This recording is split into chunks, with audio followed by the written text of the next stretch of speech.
கழல் தொழுதெழுவேன்.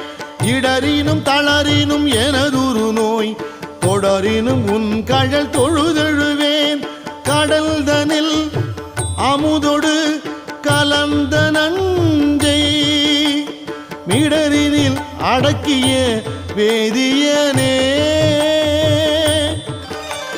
மிடரினில் அடக்கிய வேதியனே.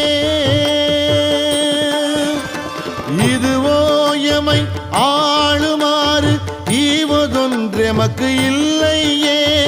அதுவோ உனது